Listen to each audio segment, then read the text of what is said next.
और नेता प्रतिपक्ष कह रहे थे कि आप लोग शौचालय बनाने में एक्सपर्ट हैं। हाँ, क्यों नहीं, ये महारत हासिल है हम पे, हम लोगों ने किया है।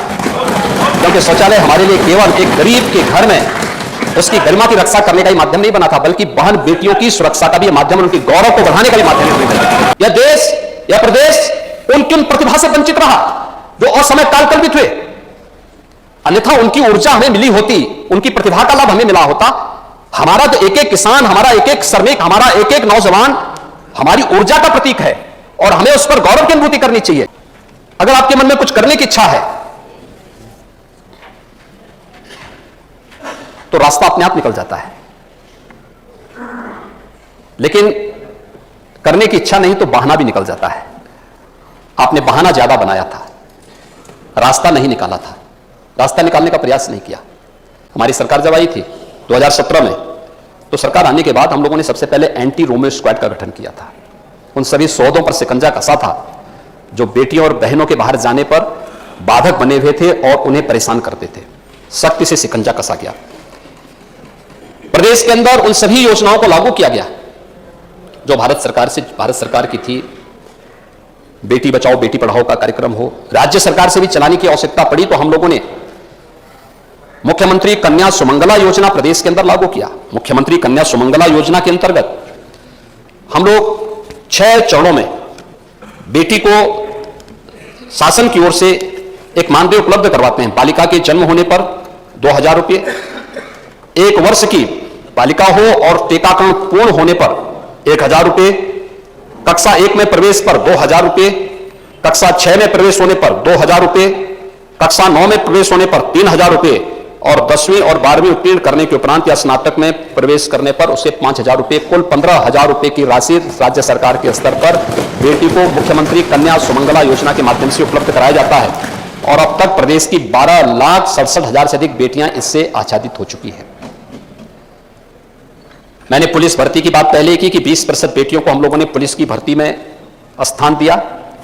वे आज महिला सुरक्षा के साथ साथ मिशन शक्ति के कार्यक्रम को आगे बढ़ाने में अपना योगदान दे रहे हैं।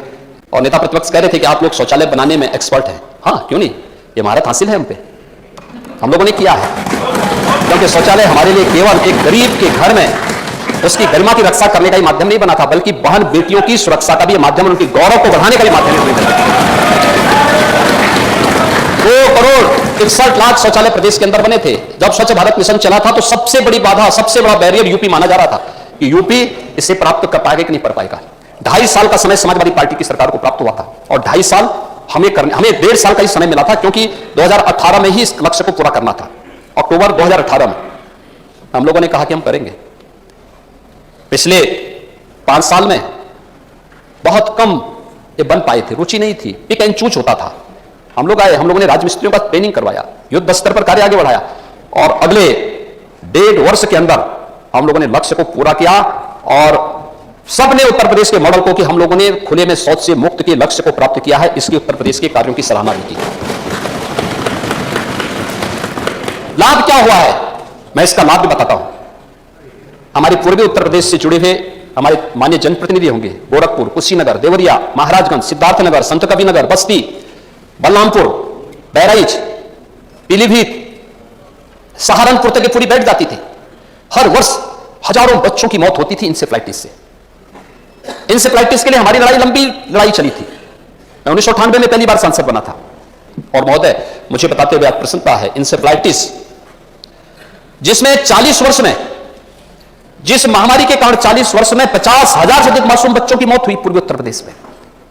और ये 50,000 बच्चे कौन थे? या तो दलित संवर्ग से मलिन बस्तियों में रहने वाले बच्चे थे या अल्पसंख्यक समुदाय के बच्चे थे।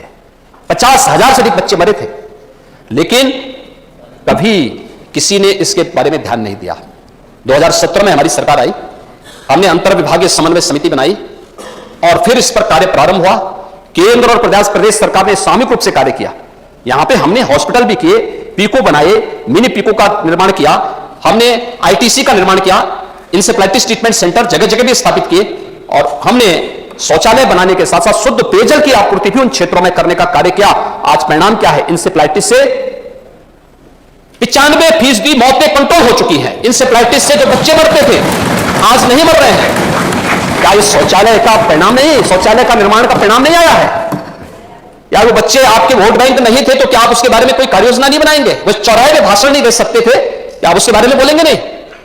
उन बच्चों की ही गलती थी, या देश या प्रदेश उनकी उन प्रतिभा से वंचित रहा जो असमय कालकल्पित हुए? अन्यथा उनकी ऊर्जा हमें मिली होती, उनकी प्रतिभा का लाभ हमें मिला होता।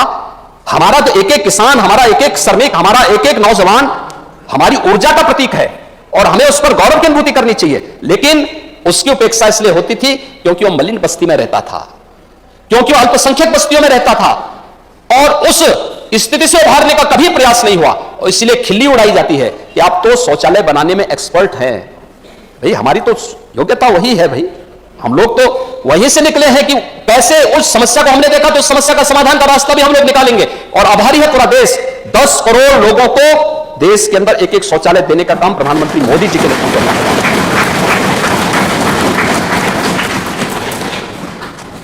महोदय यही नहीं तो प्रधानमंत्री आवास योजना के अंतर्गत विगत 5 वर्ष के अंदर 42,50,000 से अधिक प्रधानमंत्री आवास योजना के आवास प्रदेश के अंदर एक एक गरीब को उपलब्ध करवाने का कार्य सरकार ने किया है।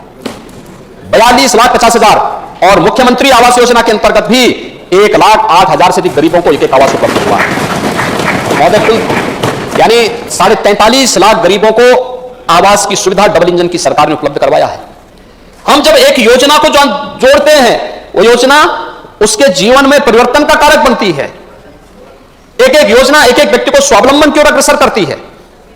प्रधानमंत्री मोदी जी का विजन है कि उन्होंने एक एक योजना को केवल रेवड़ी बांटने का नहीं बल्कि स्वावलंबन की ओर अग्रसर करने का एक माध्यम बनाया, और स्वावलंबन की ओर अग्रसर करने के माध्यम में सभी योजनाएं बन सकती थी, बनाई जा सकती थी। पिछली सरकारों ने उस पर ध्यान नहीं दिया। भारत सरकार लिखती थी गरीबों को आवास मिलना चाहिए, यहां से कोई जवाब नहीं जाता था। हमें अवसर मिला, हम लोगों का सौभाग्य मिला कि हम लोग उन गरीबों की सेवा कर सकें, और 43.5 लाख गरीबों को बनटांगिया गांव आजादी के बाद वोटिंग का अधिकार नहीं था। पूछो ना गोंडा, बलरामपुर, गोरखपुर, महाराजगंज, बहराइच, लखीमपुर खीरी, पीलीभीत, इन जनपदों के लोगों से पूछो ना, जनप्रतिनिधियों से पूछो ना, वे लोग यहां के नागरिक, उनको वोटिंग राइट नहीं, उनके यहां सड़क नहीं, उनके लिए बिजली नहीं, उनके लिए पानी नहीं, उनके लिए स्कूल नहीं, उनके लिए स्वास्थ्य की सुविधा नहीं, उनके लिए राशन नहीं, उनके लिए कोई सुविधा नहीं थी। 50 से 60 हजार की आबादी वंचित की गई थी। आखिर पिछली सरकारों का ध्यान उनकी तरफ क्यों नहीं गया? हमारी सरकार ने उन्हें राजस्व गांव का दर्जा दिया और सभी प्रकार की सुविधाओं से उनको आज पूरा करने का काम भी कर रहे हैं। तो हो चुके हैं। पहली बार उन्होंने पक्के मकान देखे हैं। बनटांगिया है, मुसहर है, मुसहर को हम लोग आवास उपलब्ध करवा रहे हैं। सहरिया है बुंदेलखंड में, थारू है नेपाल की तराई के क्षेत्रों में, चेरो है, कोल है। इनका इतिहास उतना ही पुराना है जितना इस धरती माता का इतिहास है, लेकिन उनके साथ कभी न्याय नहीं हो पाया, उन्हें सुविधाएं नहीं उपलब्ध करवाई इन लोगों ने। लेकिन आज उन सबको आवास उपलब्ध करवाने का कार्य हो रहा है। एक एक आवास सबको, शौचालय सबको, बिजली का कनेक्शन फ्री में, उज्ज्वला योजना की रसोई गैस का सिलेंडर फ्री में, राशन फ्री में, ये सभी सुविधाएं उन्हें उपलब्ध करवाने का कार्य हो रहा है। और ये सुविधा उपलब्ध करवाने के कार्य को आगे बढ़ाने के साथ ही प्रदेश ने इस दिशा में जो प्रयास आगे बढ़ाए, आज उसके परिणाम भी हम सबके सामने आ रहे हैं। महोदय, उन क्षेत्रों में लोगों के मन में एक विश्वास है, एक विश्वास जगा है। विश्वास ये कि मैं भी इस प्रदेश का नागरिक हूं।